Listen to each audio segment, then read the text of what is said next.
আওয়াল কমিশনের পদত্যাগপত্র গ্রহণ করেছেন রাষ্ট্রপতি।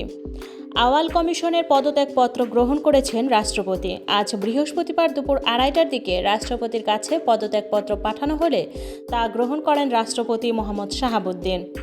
এর আগে আজ দুপুর 12টার দিকে সংবাদ সম্মেলনে পদত্যাগের ঘোষণা দেন প্রধান নির্বাচন কমিশনার সিইসি কাজী হাবিবুল আউয়াল সহ 5 কমিশনার।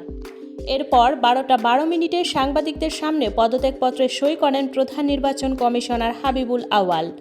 তিনি ছাড়াও বর্তমান কমিশনের বাকি 4 সদস্য ব্রিগেডিয়ার জেনারেল অব মোহাম্মদ আহসান হাবিব খান, বেগম রাশেদা সুলতানা, মোহাম্মদ আলমগীর ও মোহাম্মদ আনিসুর রহমানও পদত্যাগ করেন।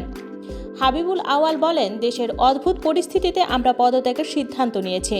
রাষ্ট্রপতির কাছে আমরা পদত্যাগপত্র জমা দেব। তাদের পদত্যাগকে কেন্দ্র করে নির্বাচন কমিশন এলাকায় বিশেষ নিরাপত্তা ব্যবস্থা জোরদার করা হয়। আইডি কার্ড ছাড়া ভেতরে প্রবেশে নিষেধাজ্ঞা জারি করা হয়। সাংবাদিকদের সামনে আসার আগে বেলা 11টায় ইসি সচিবালয়ের সব কর্মকর্তার সঙ্গে সৌজন্য বিনিময় করছে নির্বাচন কমিশন।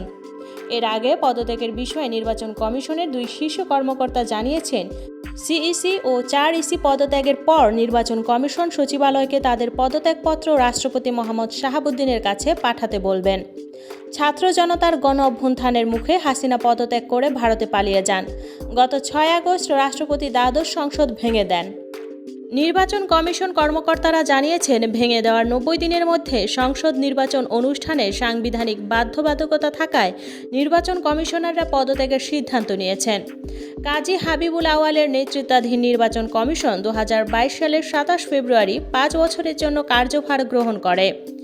আওয়ামী লীগ শাসনামলে বিতর্কের কেন্দ্রবিন্দুতে ছিল নির্বাচন কমিশন। বর্তমান নির্বাচন কমিশন গত জাতীয় নির্বাচন অনুষ্ঠানের জন্য সমালোচিত হয়েছে।